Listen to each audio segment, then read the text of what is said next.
This morning, President Trump signed phase one of a trade deal between the U.S. and China. The pact comes after months of escalating tariffs between the world's two biggest economies. Kelly O'Donnell is at the White House with the very latest. And Kelly, let's start with what's in the deal. What are the highlights here?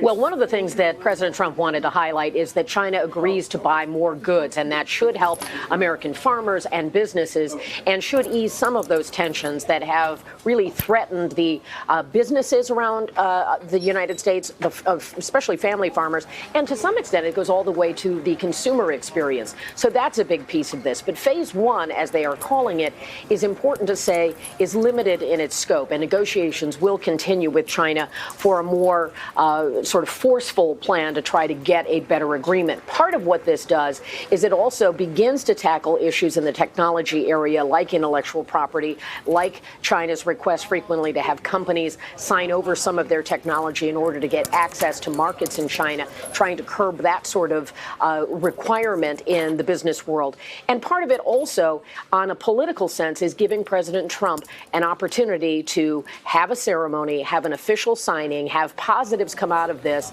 that are important for him politically, but extend to members of Congress to some extent in both parties, but certainly for Republicans at a time when the president is in this perilous state with the impeachment trial that is expected to begin in the Senate. So there are layers to this. Now, of course, when they began this, Allison, it's been many months, more than a year of negotiating. Impeachment wasn't even something that was on our radar then. But as things, sort of the coincidence of how those events collided today, it is notable that the president gets to wave that economic flag at a time when he's hitting the campaign trail, as well as trying to prepare for this next phase of impeachment.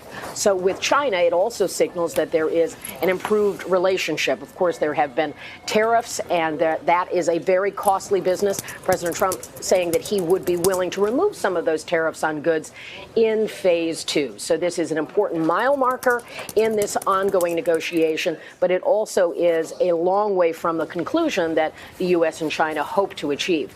On some of the most thorny issues of technology, there are many economic experts who say it is highly unlikely that China will go the distance that President Trump would like to see, American business would like to see in terms of protections for American ideas and intellectual property.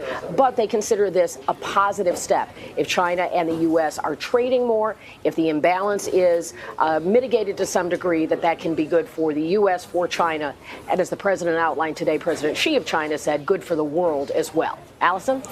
Kelly, the actual text of the deal wasn't made available ahead of the signing. Is that unusual?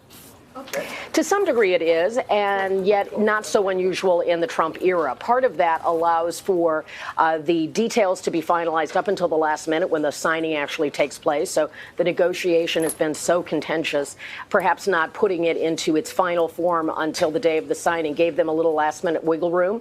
And then at the same time also trying to avoid too much judgment about what's in the deal that could influence the outcome before it's actually signed. So it is both a breathing space issue as well as a defensive posture to not have last-minute sort of calls being made from entities that might want to see something different. So protecting the deal may be one argument for trying to keep that under wraps. At the same time, once it's signed, it is imperative that people be able to see it, review it, understand it, and see how it plays out in a practical sense that will affect real businesses and real pocketbooks around the country. Kelly, one last question for you. We know the president recently floated the idea that perhaps phase two would not happen until after the election. The White House still holding to that line?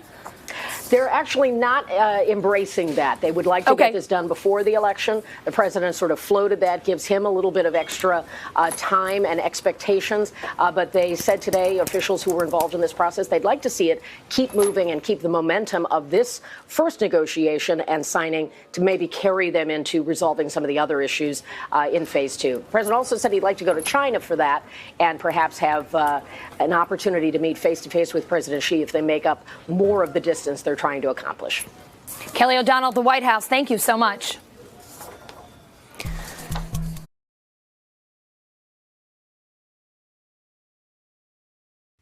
Hey, NBC News viewers, thanks for checking out our YouTube channel. Subscribe by clicking on that button down here and click on any of the videos over here to watch the latest interviews, show highlights, and digital exclusives. Thanks for watching.